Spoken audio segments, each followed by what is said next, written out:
Hello and welcome to Ray Review. This week is Teacher Appreciation Week. Thank you to all the educators in Montgomery and beyond. All the teachers support you, and with everything going on, COVID and everything, they have been working really hard to help us learn and pick up what we missed last year with homeschooling and stuff. I appreciate my teachers for all the hard work and how much they care about our students through the COVID time. This week is Teacher Appreciation Week. Let's hear what some seniors have to say about the teachers this year. The teachers this year have outperformed themselves between the hybrid schedule in the beginning of the school year and going remote and coming back 5 days. They've done a phenomenal job between getting work in and the students trying their best. Some of them are not trying their best, and the teachers still keep doing their job. Make sure everybody's doing their job and keep learning through these hard times. Thank you, teachers. Our teachers have done a fantastic job through COVID and everything going on, really motivating students and doing everything they can to make this year possible. I am truly grateful to all our teachers. Thank you so much. Congratulations to last week's Athlete of the Week, Faith Persing. Hi, my name is William. I'm with Faith. So Faith, how does it feel to win Athlete of the Week? It feels pretty good. It's definitely an accomplishment. I think every athlete likes to get it, so it definitely feels good to achieve it. And what is some advice you would give to younger athletes? I would say to just keep working hard. Your results might not come right away, but keep working and they'll come. Thank you. Students in our environmental science class recently completed this year's Environthon. Let's see how it went. Hello, I'm Cole, and I'm here with Mr. Ulrich, who teaches the environmental ag class, and they recently participated in Environthon. Mr. Ulrich, what exactly is Environthon? Environthon it's actually a national competition all across the United States where students learn some different aspects of the environment in which we live and some conservation principles. There are 5 stations, 5 separate testing stations at the Environthon. Let's see if I can name them all off the top of my head. Forestry, aquatic ecology, soil and land use, wildlife, and then each year there is a current issue that they test students on. So throughout the year in environmental science class, along with some other projects that we do, we basically go through those stations and prepare for the Environthon. It makes a really good curriculum for environmental science, frankly. Alright, and since this is your first team moving on to the States, how does that make you feel? Hey, it's great. This is our second year participating. Typically in the county, I think it's actually the Lycoming-Sullivan Environthon.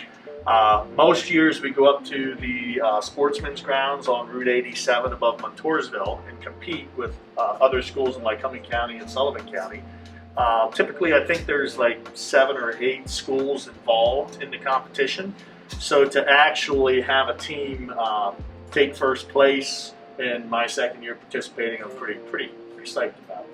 Alright, well thank you for your time and congratulations. Thank you. Hello, my name is Cole, and I'm here with Kelly Showers, who is participating in Environthon. So Kelly, what was your mindset going into the Environthon competition? Well, I'll be honest, at first we were all kind of nervous as throughout the environmental science class, really our entire goal in that class is to prepare ourselves for the Environthon, as the curriculum is pretty much based solely on the events that are going to happen in the Environthon. Alright, and what was it like competing in the Environthon? Well, I'd say it was actually much more relaxed once we got in there, as it was online this year, so number one, we didn't have to face any of our opponents, and number 2, it was really easy after we got going because Mr. Ulrich really prepared us well. Alright, and you guys took first in the Environthon competition, so what is it like moving on to the States? Well, I'd say pretty much everyone's excited as there are all these potential rewards if we do well there, so I'm sure my entire group is going to study hard and really prepare for this test. Alright, well thank you for your time and congratulations. Thank you. Also in our ag classes is a new project, Raising Rabbits. Here's Mr. Ulrich to explain more about the project. I'm Ruben Palitz. I'm here with Kylie and Mr. Ulrich. Mr. Ulrich, can we have a bunny update? Yeah, we can have a bunny update. Back in March, we purchased Ethel here, and Ethel came to us, and then a couple weeks later, Ethel had some babies. She had 6 little kits, and she's been doing a really good job of raising them. Typically, baby bunnies cannot be handled for the first 3 weeks after they were born, and these babies turned 3 weeks old on Tuesday. And ever since here this week, I think we on the first floor have kind of dubbed them therapy bunnies because everybody comes in and gets them and they seem to settle down and do their work in class without any problems at all. So I'd say the bunnies are doing pretty good. What do you guys plan on doing with the bunnies after school? Oh, that's the golden question. What are we going to do with all of these bunnies here when school leaves out? Incidentally, the kits need to be about 6 weeks old before they can leave their mother. So that's going to coincide pretty closely with the end of the school year. We haven't decided exactly how the distribution process is going to take place. Obviously, there's been a lot of interest. I've had a lot of people come to me and volunteer to take 1 or even up to 4 of the babies home with them. So I'm not sure exactly how we're going to handle this. I'm thinking we ought to sell the bunnies maybe as an FFA fundraiser. My first intention was to pen them up in 2 groups of 3 and do like a pen of meat rabbits like they do for 4-H. But I'm thinking maybe these bunnies might be headed to become pets instead of the meat pen. Virtuoso has been busy filming its spring production titled Virtuoso Inside Out. So I'm here with Kelly Schmidt. So Kelly, is this your first time doing something in theater? I have been in like the stage crew in the past before I moved here, but once I moved here, this is my first time actually being on stage performing. How has this experience been for you so far? It's really good. I like the family it basically is, and the people who are there. And what are you hoping for next year in this program for your senior year? I'm really looking forward to like actually being able to have a full group on stage, not just individual projects. So I'm here with Carson Bloom. So Carson, from all your years of experience in Virtuoso, how has this year been different from the rest, especially with this different style of production? I'd have to say this year is pretty different based on the fact that we just really didn't do like a main musical or anything like that. We're sort of taking it in a different direction, doing a lot of different stuff from different shows that we might not have been able to do before. And I think that's really unique. I think it's going to turn out really nice. What has been your favorite memory from this year with Virtuoso? I really like the way that we're doing filming. We recently started that filming, and I think it's a really unique take on what we normally do, and I really think that that's going to turn out really nice, and a lot of people are going to enjoy it. So we're here with Mrs. Carpenter, one of the directors for Virtuoso. So Mrs. Carpenter, what has helped you come up with the idea of going through with this different style of production?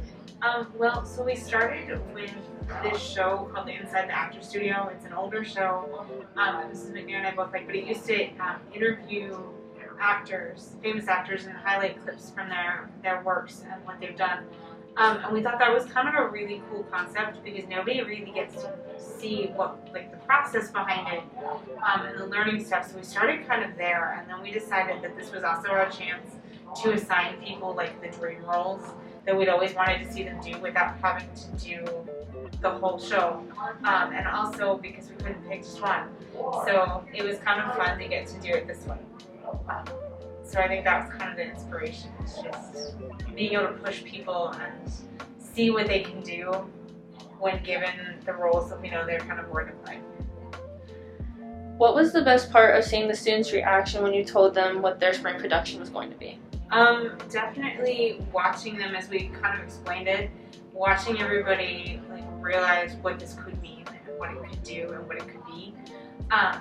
And that technically everybody's a lead. Everybody always wants to play the big parts, and this is a chance for everybody. So getting to watch all their faces as they realize everybody gets a moment in the spotlight this time is really kind of exciting. It was kind of fun to watch. Marching band is currently recruiting for next year's fall season.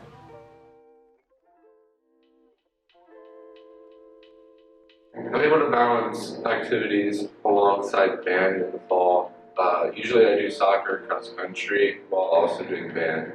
But soccer and cross country are right after school, so it's easy to manage the time because marching band's late at night and those practices are early in the afternoon. so it manages out pretty well for me. I usually go to soccer practice, and then some other times I'll just do cross country, just so I can work on my speed and stuff and endurance. And then band's like right after, so it manages out very well. Band's a family by the amount of time we spend together. We're laughing, we're picking on each other, we're doing so many different things that the bond we have is just a family, and I couldn't live without anybody in marching band. We're here with Avery Walters, who's a third-year drum major for the marching band. Avery, what exactly is your role as drum major? My role as drum major is basically the mom of the group and the leader and the face of the band when we perform. And what does marching band exactly mean to you? Marching band means to me a lot. They're my family. They have pushed me to be who I am. And this was my 6th year, and then over the years we just have grown together, and it's become my safe place. All right, thank you so much. Thank you.